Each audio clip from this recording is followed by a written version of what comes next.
I'm afraid already to go near this. Are you alive? Good. That's good. They call me Mr. C. And I was drafted. Like many years ago, I was drafted today also. My role here is to recognize a lot of the servicemen that children have, talk about the Memorial Day, the events, history, and so forth. And there's a misprint on this program halfway down. It says, short address by one of our veterans. You can just eliminate the word short. I was asked to be a part of this program by our ingenious musician, Mr. La Rosa, and I have to say that I was also cautioned by our custodian, Mr. McDermott, to keep everything short. But in light of the fact that I would like to emulate Mr. McDermott, it's almost impossible to keep it short. I am very grateful to be here, not only working at St. Anne's School as the cook, but also to be here. I'm very proud to speak on Memorial Day. I was in the U.S. Navy for 4 years, stationed primarily in Norfolk, Virginia. Unlike a lot of veterans, I didn't have to go overseas. So I took care of the stateside. But it was a good venture. There again, I was also recruited and drafted in my first semester of college. The Army sent me a nice note about Christmas time. In January, I was in the Navy. So that's the history there. There's something that we should talk about for students, a little bit of the history of what's going on in our world today. They probably don't know an awful lot about war. War itself is terrible. We've had so many wars that we don't know exactly when the next one's coming. But in a little history, we started off with the American Revolution, 1775 to 1782, 4,435 dead. The War of 1812 was the Second War of Independence, 1812-1815, 2,260 dead. Mexican-American War, 13,283 dead. The Civil War, which is a large war, fight between the North and the South, 365,000 service veterans were killed. Spanish-American War, 1898-1902, 2,450 were dead. World War I, 116,516 passed away. World War II, 405,400. Most of the people here were here during that war. And I would like to recognize those veterans of those years. If I can find my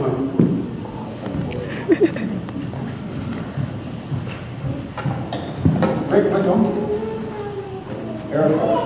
Chris Leduc, Navy. John Hahn, Navy. Tom Welch, Army. Ron Muti, Marine Corps. Larry McNeil, doesn't say. Larry Morrison, Air Force. Jim Normandin, Army. Bill Campbell, Air Force. Jose Estrella, Marine Corps. Did I miss anybody? And Don Christian. How would I miss you, Don? Nice to have you. All those medals, so forth. Anyway, welcome here, and thank you for coming and attending St. Anne's School. The children are.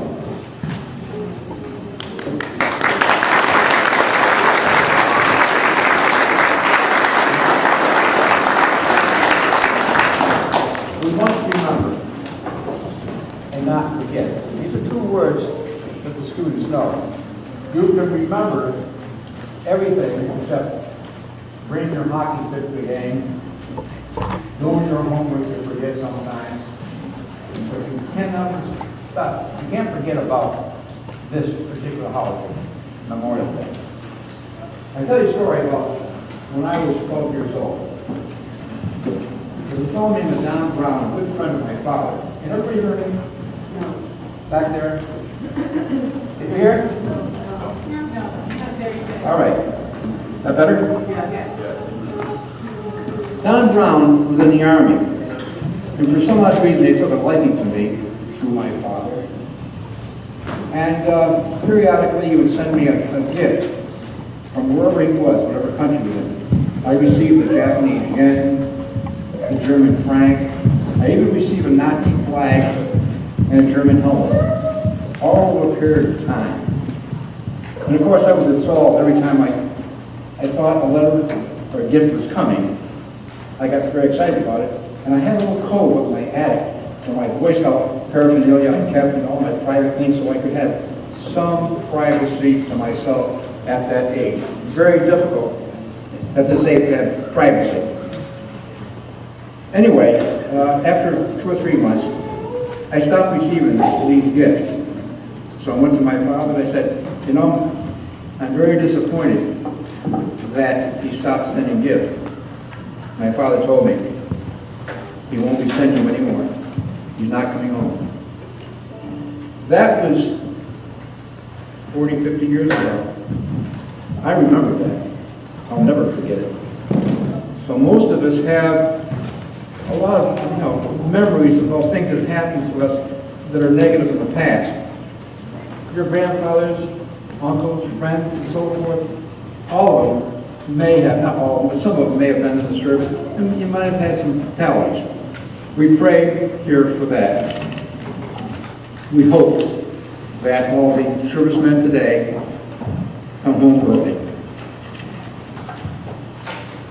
Memorial Day is serving to preserve remembrance April 26th, May 10th, May 30th, and April 3rd.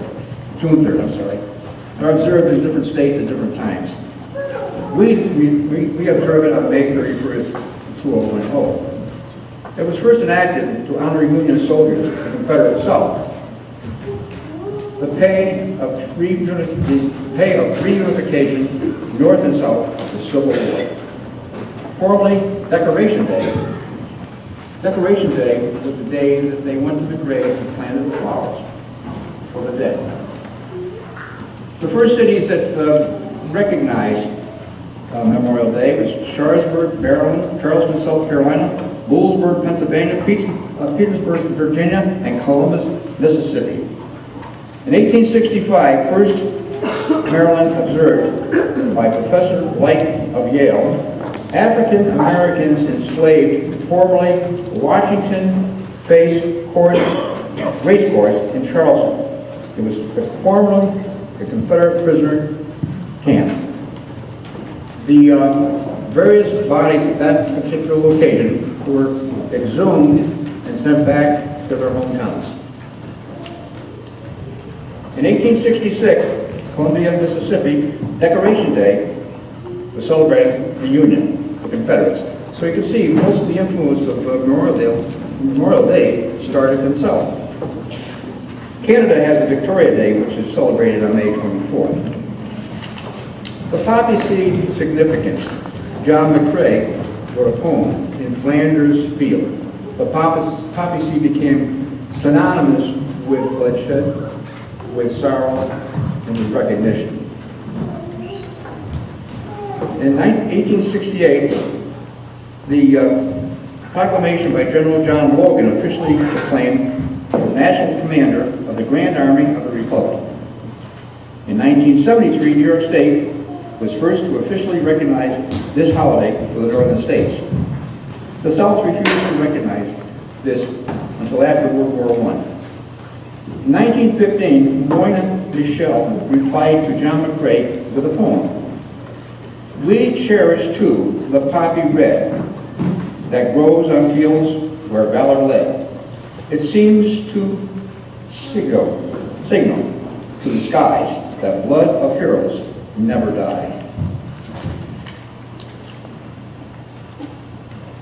Later, Madame Guerin from France was visited the United States and learned of this new custom started by Miss Michael, and then when she returned to France, made artificial red poppies to raise money for war, orphan children, and widowed women.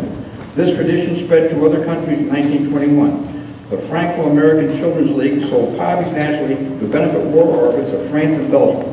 The league disbanded a year later, and Madame Vera approached the VFW for help.